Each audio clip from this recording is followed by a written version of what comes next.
Hello students, मैं समीर खान आपका ambition science campus में वापस स्वागत करता हूं। और कल हमने विस्थापन और द्विविस्थापन अभिक्रियाएं पढ़ी थी। मैंने जो आपको चारों अभिक्रियाएं पढ़ाई हैं उन चारों अभिक्रियाओं पर ही ये पूरा चैप्टर निर्धारित है। जिसने ये चारों अभिक्रियाएं सही तरह से याद कर ली, समझ ली, सो रटना नहीं है, पढ़ ली अच्छी तरीके से, दिमाग लगा के, दिमाग को यूटिलाइज करके एकदम कॉन्सेंट्रेट करके पढ़ लिया, इन चारों अभिक्रियाओं से मैं गारंटी देता हूं कि ये चैप्टर कहीं भी अछूता नहीं रहेगा। ठीक है। इन्हीं अभिक्रियाओं पे आधारित जो आगे रिएक्शन से जितनी भी अभिक्रियाएं हैं वो सारी की सारी इन चारों पर ही आधारित है। ठीक है। अब एक एग्जाम्पल करके देखते हैं। ठीक है, क्योंकि हम अगली अभिक्रिया शुरू करते हैं। वो अभिक्रिया है तीव्र व मंद अभिक्रिया। तीव्र व मंद अभिक्रिया। देखो, नॉर्मली वो अभिक्रिया जो इधर यौगिक मिलाए, आपस में मिश्रण बनाया, तुरंत एक नया प्रोडक्ट तैयार। ठीक है, वो तो अभिक्रिया कौन सी होगी? तीव्र। और मंद अभिक्रिया वो होती है जिसमें रिएक्शन होने में टाइम लगता है। घंटे भी लग सकते हैं, दिन भी लग सकता है, साल भी लग सकती है। ठीक है, तो मैं एक एग्जाम्पल छोटा सा देता हूँ। देखो, ये जो जंग होती है, जंग लगती है लोहे पर। क्या लोहे पे जंग एक बार में लग जाती है? नहीं लगती, नहीं लगती। देखो, जंग जब लगती है तो उस पर बरसात के मौसम में जंग लगती है। तो बरसात के मौसम में कार्बन डाइऑक्साइड जल की उपस्थिति में क्या होता है, लोहे पे जंग लगना शुरू हो जाती है। लेकिन क्या एक बार में लगती है? नहीं, उसमें महीनों लग जाते हैं। बरसात का मौसम 2-3 महीने रहता है। तो उस टाइम तक हम कोई कूलर को या किसी लोहे की चीज़ को हम पानी में रख दें बरसात के मौसम में बाहर, और पानी जैसे ही पड़ेगा उस पर क्या लग जाएगी? जंग। तो वो एकदम से तो नहीं लगी ना, इसलिए वो अभिक्रिया कौन सी होगी? धीरे होगी। धीरे होगी तो कौन सी अभिक्रिया? मंद। मंद अभिक्रिया मैंने आपको इसलिए बताई पहले क्योंकि इसकी जो अभिक्रिया के एग्जाम्पल है वो एकादी होते हैं। ठीक है, जब एकादी होते हैं तो इसलिए वहाँ पर जो जंग लगने का जो एग्जाम्पल है वो मैंने आपको मंद अभिक्रिया में लिख दी। लेकिन अब तीव्र अभिक्रिया की बात करें तो तीव्र अभिक्रिया में सबसे बेस्ट एग्जाम्पल अगर कोई है तो देखो, संयोजन अभिक्रिया का एग्जाम्पल भी ले सकते हो, विस्थापन का भी ले सकते हो, द्विविस्थापन का भी ले सकते हो, है ना। तो आपने हालिया में जो द्विविस्थापन अभिक्रिया पढ़ी है उस अभिक्रिया को देख लो, और इस द्विविस्थापन अभिक्रिया के तहत कोई सा भी एग्जाम्पल आप ले लो जिसमें आपने सही तरह देख लिया होगा। तो एग्जाम्पल के लिए हमने NaCl प्लस H2SO4 लिया। ठीक है, तो यहाँ पर हम देखेंगे तो देखो Na और हाइड्रोजन है, इन दोनों, ये दोनों अपनी अपनी जगह विस्थापित करेंगे तो Na2SO4 प्लस HCl बनेगा। हालांकि ये अभिक्रिया ऐसे नहीं होती है, इसके आगे कुछ और भी है। ठीक है, लेकिन फिर भी आप ये समझ के चलो कि ये द्विविस्थापन अभिक्रिया है तो हैंड टू हैंड। ठीक है, वैसे ही एल्यूमिनियम क्लोराइड प्लस आप ले लो कैल्शियम, कैल्शियम कार्बोनेट, तीर का निशान। देखो, दोनों एक दूसरे का स्थान चेंज करेंगे, Al आएगा CO3 के साथ, तो क्या बनेगा? Al2CO3 का होल थ्राइस बनेगा ना। तो एल्यूमिनियम किसकी हो सकता है? प्लस का 3, कार्बोनेट की -2, बस गुणा कर Al2CO3 का होल थ्राइस प्लस क्या बनेगा? Ca किसके साथ जाएगा? Cl3 के साथ या Cl के साथ। ये चीज़ सबसे बड़ी गौर करने वाली है गाइस, कभी भी दिक्कत नहीं होगी। 11th-12th क्लास में भी अगर आप साइंस लोगे तो भी दिक्कत नहीं होगी। तो Al, तो Ca किसके साथ जाएगा? Cl के साथ। तो Ca और ये Cl +2 -1 वज्र गुणा क्या बना? CaCl2 बना या नहीं बना? तो ये अभिक्रिया जो तुरंत हो रही है, अभिक्रिया करते ही जैसे अभिकारकों को मिलाया और तुरंत एक नया प्रोडक्ट तैयार हो जाए, वो कौन सी अभिक्रिया है? तीव्र अभिक्रिया। अब ये जो तीव्र अभिक्रिया हुई है, ये तीव्र अभिक्रिया क्या आपके द्विविस्थापन के एग्जाम्पल नहीं है?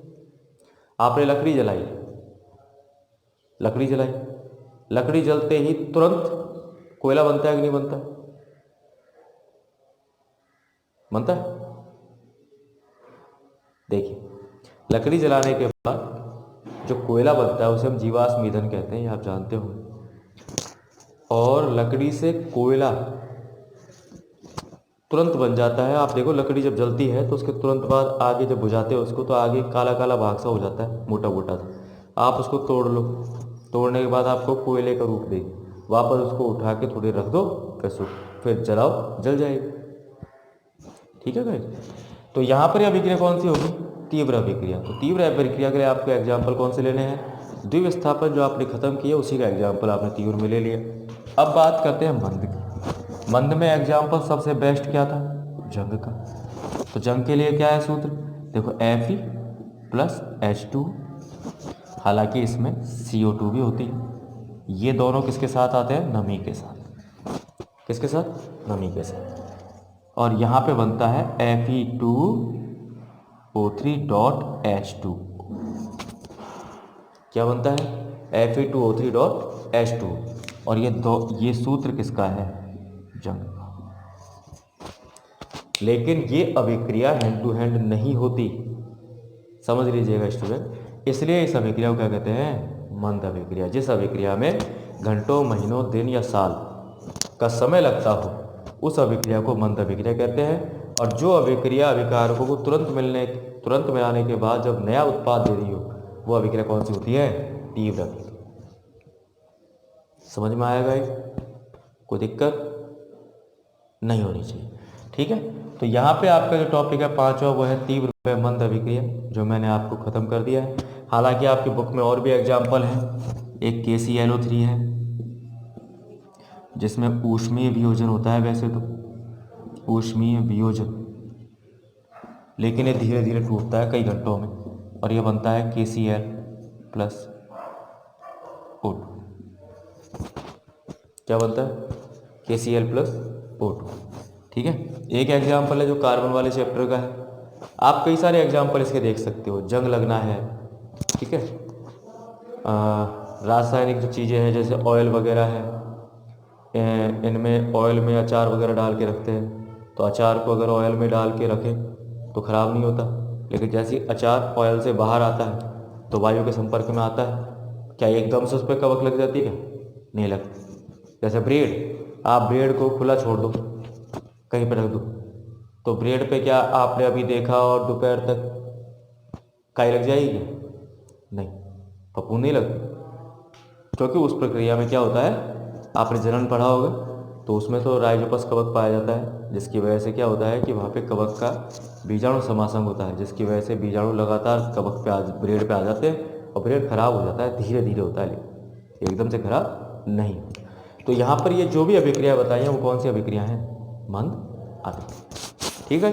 तो आगे छठे नंबर की जो अभिक्रिया बता रहा हूँ वो भी आपकी चारों अभिक्रियाओं से ही समायोजित है। ठीक है, आप अच्छी तरह समझिएगा, कोई दिक्कत नहीं है, कोई लोड नहीं है। ये जो आपने पढ़ा हुआ है ये भी आपने पढ़ा हुआ है, कोई दिक्कत नहीं है। ठीक है। तो आगे पर पढ़ा रहा हूँ उत्क्रमणीय व अनुत्क्रमणीय अभिक्रिया। अब देखो, यह है उत्क्रमणीय और यह है अनुत्क्रमणीय। अब देखो, उत्क्रमणीय अभिक्रिया, उत्क्रमणीय मतलब वो अभिक्रिया जो लेफ्ट हैंड साइड से राइट हैंड साइड तक जाए और वापस राइट हैंड साइड से किसकी तरफ आए?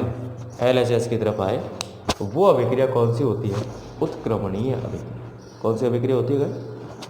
उत्क्रमण मतलब एक बार अभिकारक मिले, उत्पाद बना, और उस उत्पाद से वापस अभिकारक बना दिया जाए।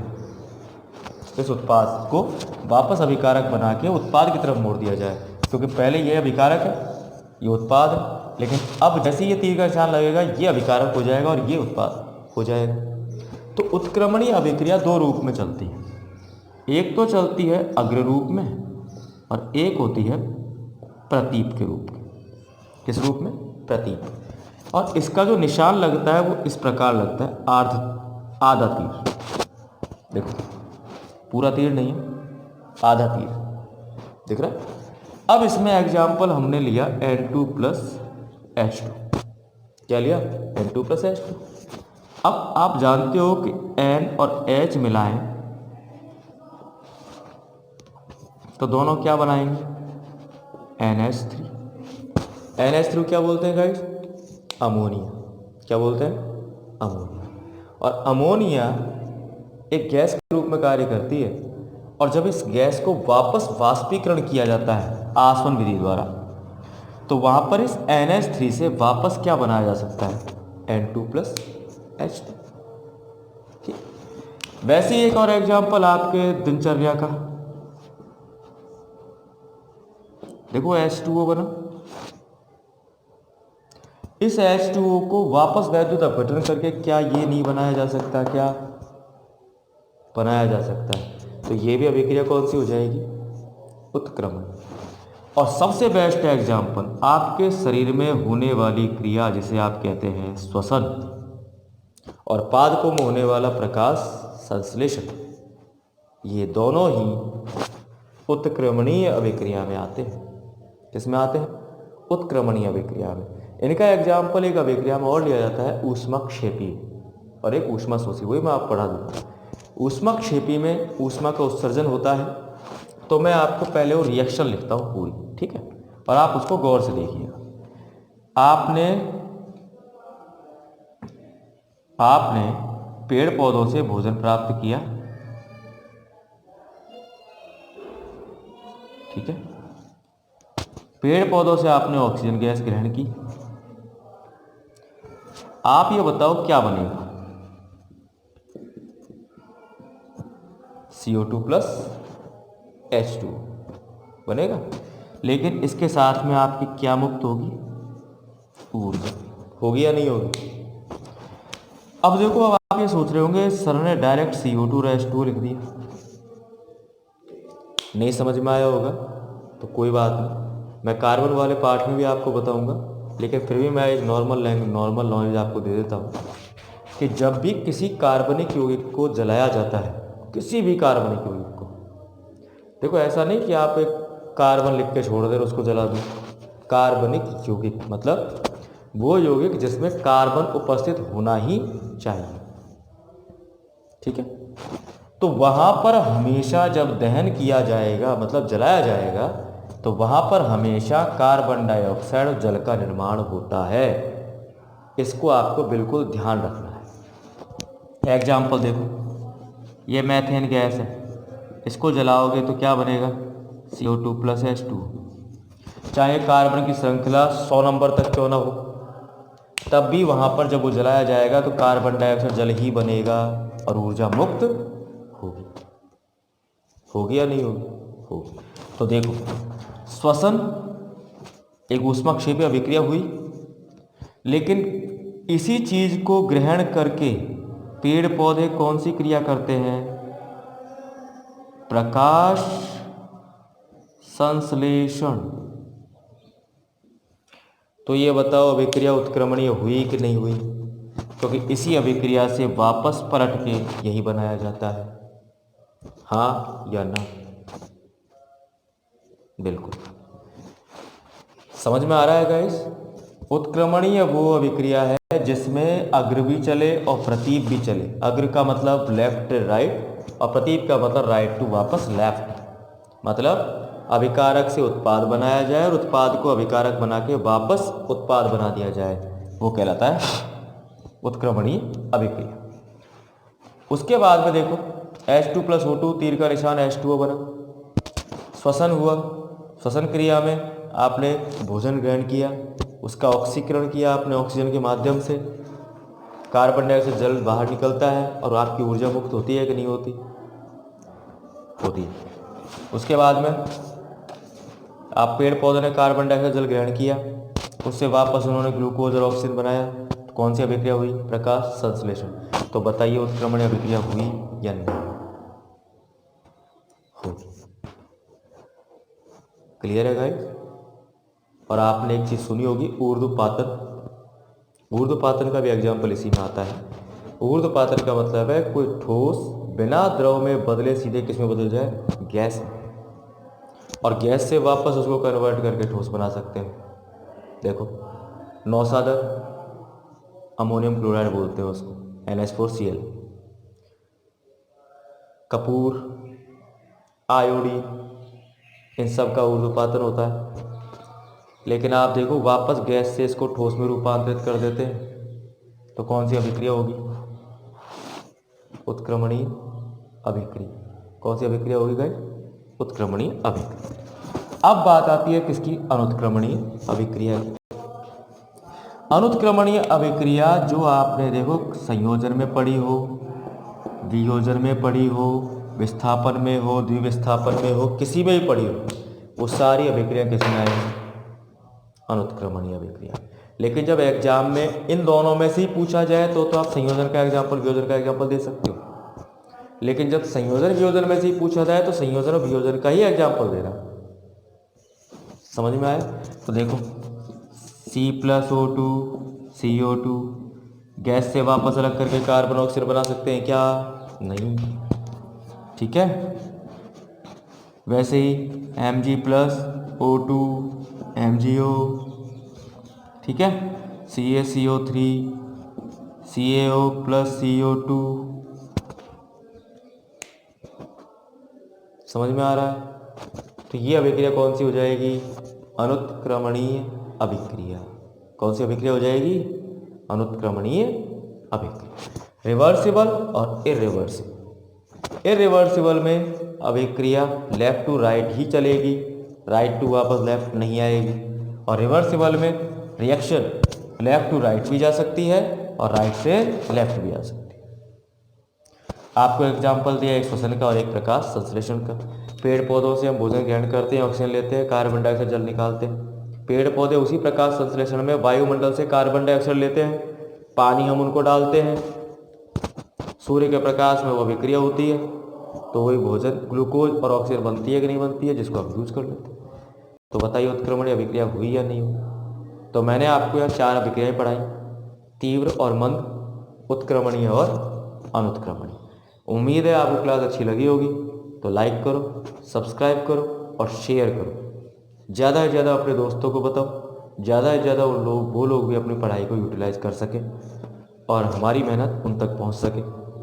इसके लिए हम आपसे गुजारिश करते हैं कि इसको वीडियो को आगे तक फैलाओ। फेसबुक पे, ट्विटर पे, इंस्टा पे, टिकटॉक पे। आजकल टिकटॉक वैसे भी चलाते हो ज़्यादातर लोग, ठीक है। तो व्हाट्सएप पे, फेसबुक पे, सब पे आप इसको पोस्ट करो, शेयर करो, जिससे कि लोग आपसे ज़्यादा से ज़्यादा कनेक्ट हो और आपस में डिस्कस कर सकते हैं। ओके गाइस, तो आज के लिए इतना ही। कल फिर मुलाकात होगी नए टॉपिक के साथ। Okay, thank you, take care and